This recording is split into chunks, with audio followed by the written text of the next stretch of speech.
Hi hello welcome to Universal Talkies. Tamil Nadu CM Vijay Thalapathy నటించినటువంటి last movie Jana Nayagan నిన్న release అయింది. దీనికి మిక్స్డ్ టాక్ వస్తుంది.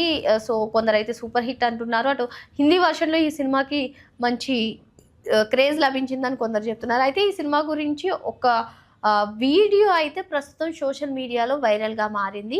అయితే ఇక ఆ వీడియో ఏంటి, ఆ క్రేజీ న్యూస్ ఏంటి అని చెప్పుకునే ముందు జననాయకన్ పైన చాలామంది అసలు యాక్చువల్గా 2026 సంక్రాంతికి రిలీజ్ అవ్వాల్సినటువంటి ఈ సినిమా కొన్ని పొలిటికల్ రీజన్స్, ఆ విధంగా సెన్సార్ ఓకే చేయలేదనే రీజన్స్తో ఈ సినిమా పోస్ట్ పోన్ అవుతూ ఎట్టకేలకు నిన్న రిలీజ్ అయింది. నిన్న థియేటర్లో చూసిన తర్వాత యాక్చువల్గా స్టార్ హీరోతో కలిసి నటించడం అంటే అదొక ఎమోషన్ అని చెప్పుకోవాలి. ఆ ఎమోషన్ ఆ నటించిన తర్వాత ఆ సీన్ స్క్రీన్పై కనిపించకపోతే ఆ ఎమోషన్ ఆ సదరు నటిలకు ఏ విధంగా ఉంటుంది. సో అదే బాధను వ్యక్తం చేశారు తమిళ నటి ఆనంది. మరి ఆమె పోస్ట్ చేసినటువంటి వీడియో ప్రస్తుతం సోషల్ మీడియాలో విపరీతంగా వైరల్ అవుతుంది. నాకు విజయ్ అంటే చాలా ఇష్టం, మరి విజయ్తో కలిసి నటించే అటువంటిది నా స్క్రీన్ పైన కనిపించకపోతే ఆ వేదనను నేను తట్టుకోలేకపోతున్నాను అంటూ ఆమె పోస్ట్ చేసినటువంటి వీడియో ప్రస్తుతం సోషల్ మీడియాలో వైరల్గా మారింది.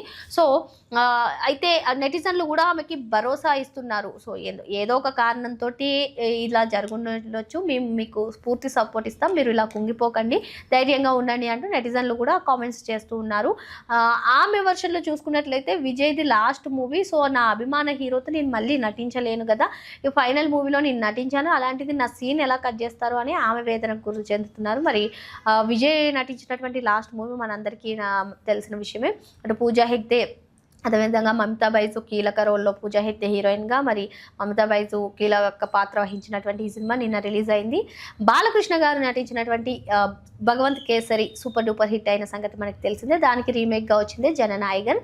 మరి ఈ జననాయకన్ సినిమా టాక్ అనేది పక్కన పెట్టుకున్నట్లయితే మరి ఆనంది వ్యక్తం చేస్తున్నటువంటి ఈ బాధ ప్రస్తుతం సోషల్ మీడియాలో వైరల్గా మారిందని చెప్పుకోవచ్చు. ఇకపోతే జననాయకన్ గురించి ఎంతో కాలం వెయిట్ చేసినటువంటి వాళ్ళందరూ కూడా నిన్న విజయ్ దళపతి గారిని బిగ్ స్క్రీన్ పైన చూశారు. సో చాలామంది హ్యాపీగా ఫీల్ అయ్యారు. సినిమాపై అయితే కొంచెం మిక్స్డ్ టాక్ వచ్చేదని చెప్పుకోవచ్చు స్టార్టింగ్. ఆ తర్వాత సినిమాని చాలామంది ప్రేక్షకులు చూసి నచ్చింది అని చెప్పారు. ఏదేమైనా విజయ్ లాస్ట్ మూవీ కాబట్టి ఈ సినిమాపై భారీ అంచనాలే ఉన్నాయి. కాకపోతే ఎలక్షన్స్ రీజన్స్ కావనివ్వండి, లేదంటే సెన్సార్ రీజన్ కానివ్వండి, సినిమా పోస్ట్ పోన్ అవుతూ నిన్న రిలీజ్ అయింది. నిన్న రిలీజ్ అయిన తర్వాత నేను సంవత్సరం నుంచి వెయిట్ చేస్తున్నాను నేను ఈ సినిమాలో విజయ్తో కలిసి నటించింది స్క్రీన్ పైన చూసుకోవాలని, కానీ నా సీన్ తీసేశారంటూ ఆనంది వ్యక్తం చేస్తున్నటువంటి బాధ అయితే సోషల్ మీడియాలో విపరీతంగా వైరల్గా మారింది. మరిన్ని లేటెస్ట్ అప్డేట్స్ కోసం వెంటనే యూనివర్సల్ టాకీస్ని సబ్స్క్రైబ్ చేసుకోండి.